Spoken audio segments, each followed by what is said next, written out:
Shalom,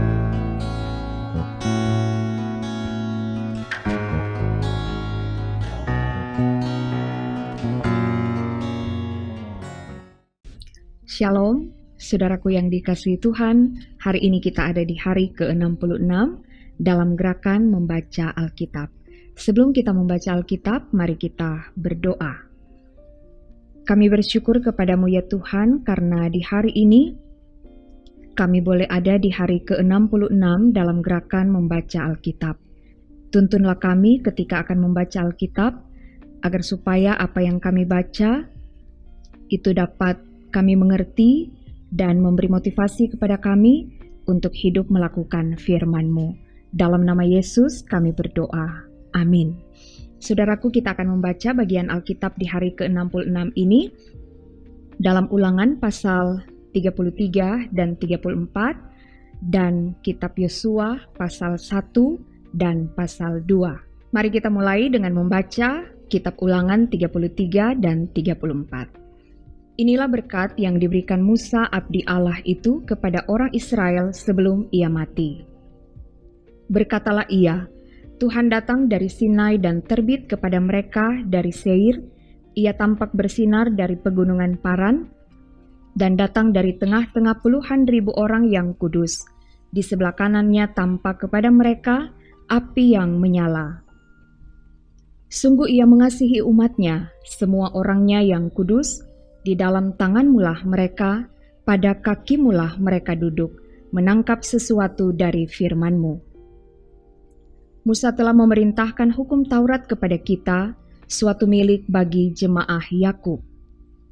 Ia menjadi raja di Yesyurun ketika kepala-kepala bangsa datang berkumpul, yakni segala suku Israel bersama-sama. Biarlah Ruben hidup dan jangan mati, tetapi biarlah orang-orangnya sedikit jumlahnya. Dan inilah tentang Yehuda, katanya, dengarlah ya Tuhan suara Yehuda dan bawalah dia kepada bangsanya. Berjuanglah baginya dengan tanganmu, dan jadilah engkau penolongnya melawan musuhnya.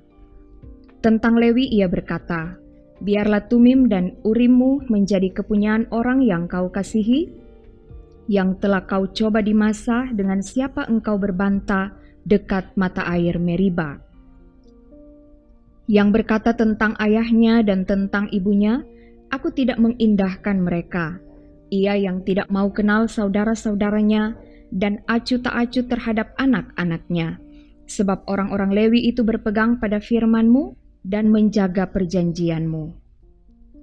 Mereka mengajarkan peraturan-peraturan-Mu kepada Yakub, hukum-Mu kepada Israel. Mereka menaruh ukupan wangi-wangian di depan-Mu dan korban yang terbakar seluruhnya di atas mezbah-Mu. Berkatilah ya Tuhan kekuatannya dan berkenanlah kepada pekerjaannya. Remukkanlah pinggang orang yang melawan dia dan yang membenci dia, sehingga mereka tidak dapat bangkit. Tentang Benyamin ia berkata, kekasih Tuhan yang diam padanya dengan tentram. Tuhan melindungi dia setiap waktu dan diam di antara lereng-lereng gunungnya. Tentang Yusuf ia berkata, kiranya negerinya diberkati oleh Tuhan dengan yang terbaik dari langit, dengan air embun dan dengan air samudera raya yang ada di bawah. Dengan yang terbaik dari yang dihasilkan matahari, dan dengan yang terbaik dari yang ditumbuhkan bulan. Dengan yang terutama dari gunung-gunung yang sejak dahulu, dan dengan yang terbaik dari bukit-bukit yang berabad-abad. Dan dengan yang terbaik dari bumi serta segala isinya, dengan perkenanan Dia yang diam dalam semak duri. Biarlah itu semuanya turun ke atas kepala Yusuf, ke atas batu kepala orang yang teristimewa di antara saudara-saudaranya. Anak sulung lembu sapinya adalah kegemilangannya, dan tanduk-tanduknya seperti tanduk-tanduk lembu hutan. Dengan itu ia akan menanduk bangsa-bangsa, seluruh bumi dari ujung ke ujung. Itulah orang Efraim yang puluhan ribu, dan itulah orang Manasye yang ribuan. Tentang Sebulon, ia berkata, bersukacitalah hai Sebulon, atas perjalanan-perjalananmu, dan engkau pun hai Isakar, atas kemah-kemahmu. Bangsa-bangsa akan dipanggil mereka datang ke gunung. Di sanalah mereka akan mempersembahkan korban sembelihan yang benar, sebab mereka akan mengisap kelimpahan laut dan harta yang terpendam di dalam pasir. Tentang Gad ia berkata, terpujilah dia yang memberi kelapangan kepada Gad. Seperti singa betina ia diam dan menerkam lengan, bahkan batu kepala. Ia memilih bagian yang terutama, sebab di sanalah tersimpan bagian panglima. Ia datang kepada para kepala bangsa itu. Dilakukannya kebenaran Tuhan serta penghukuman-penghukumannya bersama-sama dengan orang Israel.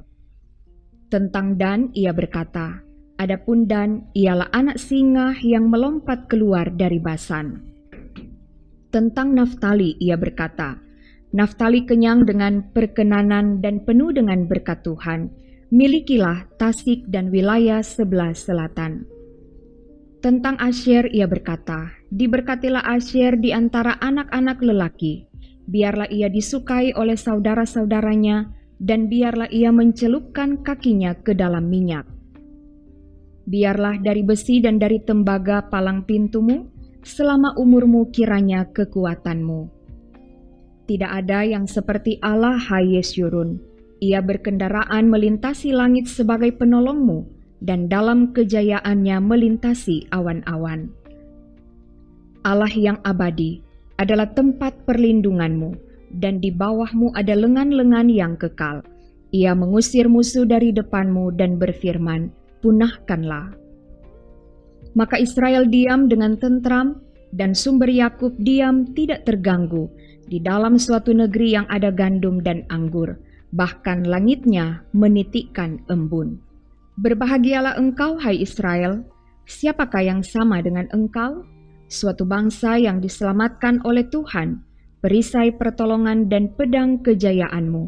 Sebab itu musuhmu akan tunduk menjilat kepadamu, dan engkau akan berjejak di bukit-bukit mereka. Kemudian naiklah Musa dari dataran Moab ke atas gunung Nebo, yakni ke atas puncak Pisga yang di tentangan Yeriko.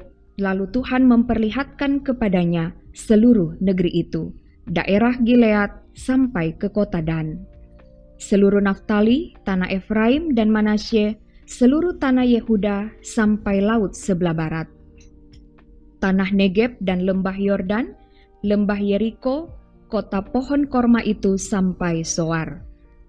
Dan berfirmanlah Tuhan kepadanya, inilah negeri yang kujanjikan dengan sumpah kepada Abraham, Ishak dan Yakub, demikian.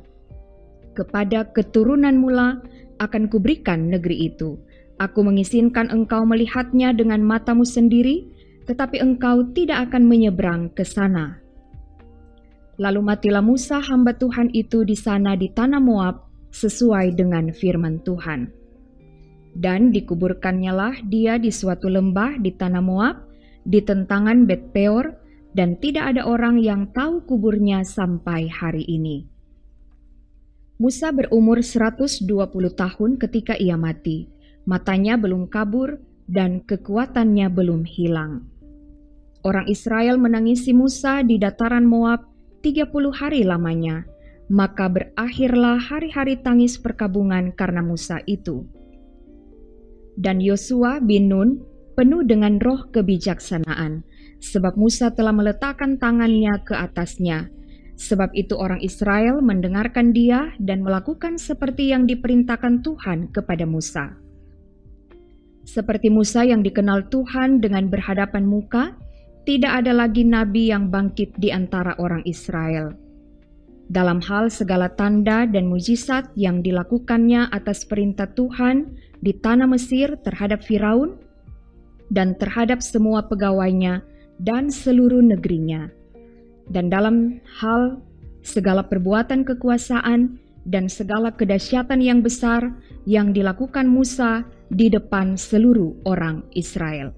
Demikian pembacaan kitab Ulangan, dan mari kita lanjutkan dengan membaca Kitab Yosua pasal 1 dan 2. Sesudah Musa hamba Tuhan itu mati, berfirmanlah Tuhan kepada Yosua bin Nun abdi Musa itu demikian. hambaku Musa telah mati. Sebab itu bersiaplah sekarang, seberangilah sungai Yordan ini, engkau dan seluruh bangsa ini, menuju negeri yang akan kuberikan kepada mereka, kepada orang Israel itu. Setiap tempat yang akan diinjak oleh telapak kakimu, kuberikan kepada kamu, seperti yang telah kujanjikan kepada Musa. Dari padang gurun dan gunung Libanon yang di sebelah sana itu, sampai ke sungai besar, yakni sungai Efrat, seluruh tanah orang Het, sampai ke laut besar di sebelah matahari terbenam, semuanya itu akan menjadi daerahmu. Seorang pun tidak akan dapat bertahan menghadapi engkau seumur hidupmu. Seperti aku menyertai Musa, demikianlah aku akan menyertai engkau. Aku tidak akan membiarkan engkau dan tidak akan meninggalkan engkau. Kuatkan dan teguhkanlah hatimu, sebab engkaulah yang akan memimpin bangsa ini memiliki negeri yang kujanjikan dengan bersumpah kepada nenek moyang mereka untuk diberikan kepada mereka. Hanya kuatkan dan teguhkanlah hatimu dengan sungguh-sungguh, bertindaklah hati-hati sesuai dengan seluruh hukum yang telah diperintahkan kepadamu oleh hambaku Musa. Janganlah menyimpang ke kanan atau ke kiri, supaya engkau beruntung kemanapun engkau pergi. Janganlah engkau lupa memperkatakan kitab Taurat ini, tetapi renungkanlah itu siang dan malam, supaya engkau bertindak hati-hati sesuai dengan segala yang tertulis di dalamnya, sebab dengan demikian perjalananmu akan berhasil dan engkau akan beruntung. Bukankah telah kuperintahkan kepadamu, kuatkan dan teguhkanlah hatimu, janganlah kecut dan tawar hati, sebab Tuhan Allahmu menyertai engkau kemanapun engkau pergi. Lalu Yosua memberi perintah kepada pengatur-pengatur pasukan bangsa itu, katanya, jalanilah seluruh perkemahan dan perintahkanlah kepada bangsa itu demikian, sediakanlah bekalmu, sebab dalam 3 hari kamu akan menyeberangi sungai Yordan ini, untuk pergi menduduki negeri yang akan diberikan Tuhan Allahmu kepadamu untuk diduduki. Kepada orang Ruben, kepada orang Gad, dan kepada suku Manasye yang setengah itu, berkatalah Yosua demikian. Ingatlah kepada perkataan yang dipesankan Musa hamba Tuhan itu kepadamu, yakni Tuhan Allahmu mengaruniakan keamanan kepadamu dan memberikan kepadamu negeri ini. Perempuan-perempuan dan anak-anak di antara kamu dan ternakmu boleh tinggal di negeri yang diberikan Musa kepadamu di seberang sungai Yordan. Tetapi kamu, semua pahlawan yang gagah perkasa, haruslah menyeberang di depan saudara-saudaramu dengan bersenjata dan haruslah menolong mereka, sampai Tuhan mengaruniakan keamanan kepada saudara-saudaramu seperti kepada kamu juga, dan mereka juga menduduki negeri yang akan diberikan kepada mereka oleh Tuhan Allahmu. Kemudian, bolehlah kamu pulang kembali ke negerimu sendiri dan menduduki negeri yang diberikan Musa hamba Tuhan itu kepadamu di seberang sungai Yordan di sebelah matahari terbit. Lalu mereka menjawab Yosua, katanya, segala yang kau perintahkan kepada kami akan kami lakukan, dan kemanapun kami akan kau suruh, kami akan pergi. Sama seperti kami mendengarkan perintah Musa, demikianlah kami akan mendengarkan perintahmu. Hanya Tuhan Allahmu kiranya menyertai engkau seperti Ia menyertai Musa. Setiap orang yang menentang perintahmu dan tidak mendengarkan perkataanmu, apapun yang kau perintahkan kepadanya, dia akan dihukum mati. Hanya kuatkan dan teguhkanlah hatimu. Yosua bin Nun dengan diam-diam melepas dari Sitim 2 orang pengintai, katanya, pergilah, amat-amatilah negeri itu dan kota Yeriko. Maka pergilah mereka dan sampailah mereka ke rumah seorang perempuan sundal yang bernama Rahab, lalu tidur di situ. Kemudian diberitahukanlah kepada Raja Yeriko demikian, tadi malam ada orang datang kemari dari orang Israel untuk menyelidiki negeri ini. Maka Raja Yeriko menyuruh orang kepada Rahab mengatakan, bawalah keluar orang-orang yang datang kepadamu itu yang telah masuk ke dalam rumahmu, sebab mereka datang untuk menyelidik seluruh negeri ini." Tetapi perempuan itu telah membawa dan menyembunyikan kedua orang itu. Berkatalah ia, "Memang Orang-orang itu telah datang kepadaku, tetapi aku tidak tahu dari mana mereka. Dan ketika pintu gerbang hendak ditutup menjelang malam, maka keluarlah orang-orang itu. Aku tidak tahu kemana orang-orang itu pergi. Segeralah kejar mereka, tentulah kamu dapat menyusul mereka."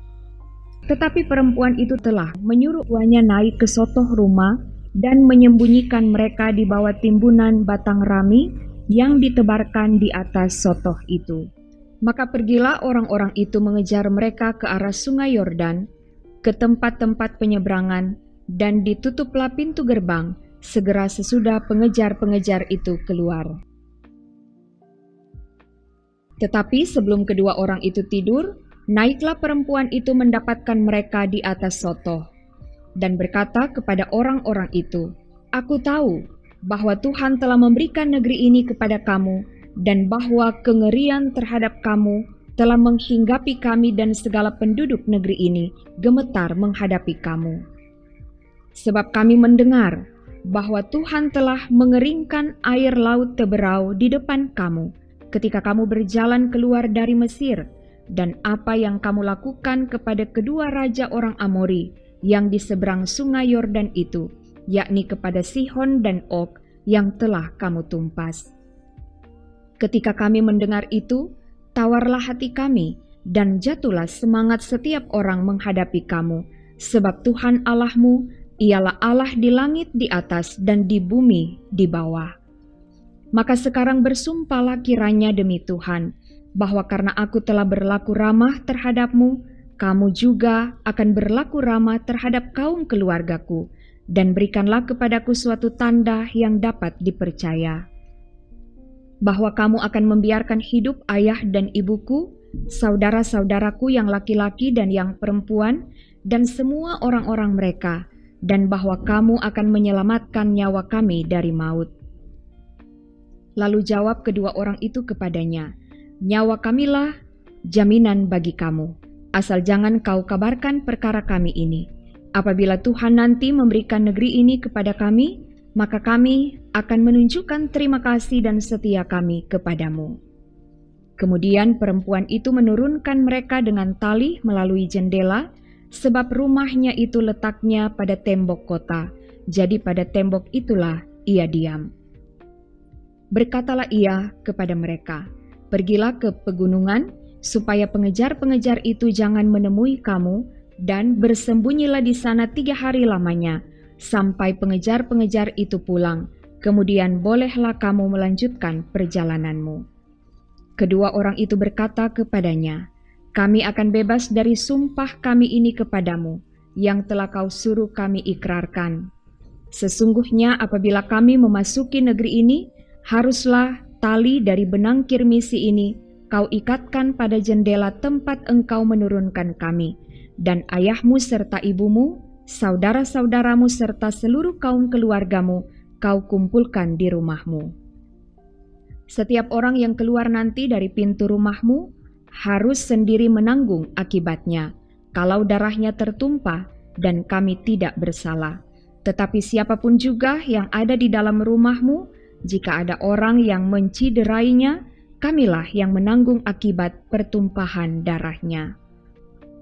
Tetapi jika engkau mengabarkan perkara kami ini, maka bebaslah kami dari sumpah kepadamu itu, yang telah kau suruh kami ikrarkan." Perempuan itu pun berkata, "Seperti yang telah kamu katakan, demikianlah akan terjadi." Sesudah itu dilepasnyalah orang-orang itu pergi, maka berangkatlah mereka. Kemudian perempuan itu mengikatkan tali kirmisi itu pada jendela. Mereka pun pergilah dan tiba di pegunungan. Mereka tinggal di sana 3 hari lamanya, sampai pengejar-pengejar itu pulang. Pengejar-pengejar itu telah mencari di mana-mana sepanjang jalan tanpa menemukan mereka. Maka pulanglah kedua orang itu, mereka turun dari pegunungan, lalu menyeberang dan sampai kepada Yosua bin Nun. Kemudian mereka ceritakan segala pengalaman mereka. Kata mereka kepada Yosua, Tuhan telah menyerahkan seluruh negeri ini ke dalam tangan kita.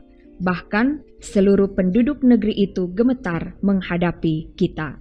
Demikian pembacaan Alkitab di hari yang ke-66. Mari kita berdoa. Terima kasih ya Tuhan atas waktu dan kesempatan kami boleh membaca Alkitab di hari ini. Biarlah setiap orang yang selalu memiliki kerinduan dan tetap setia membaca Alkitab akan selalu diberkati oleh Tuhan. Kami menyerahkan seluruh kehidupan kami hanya ke dalam tangan Tuhan yang penuh kasih. Dalam nama Yesus kami berdoa. Amin. Demikian untuk pembacaan Alkitab di hari ke-66. Terima kasih atas kesediaan saudara-saudara untuk bersama membaca Alkitab di hari ini. Tuhan Yesus memberkati. Shalom.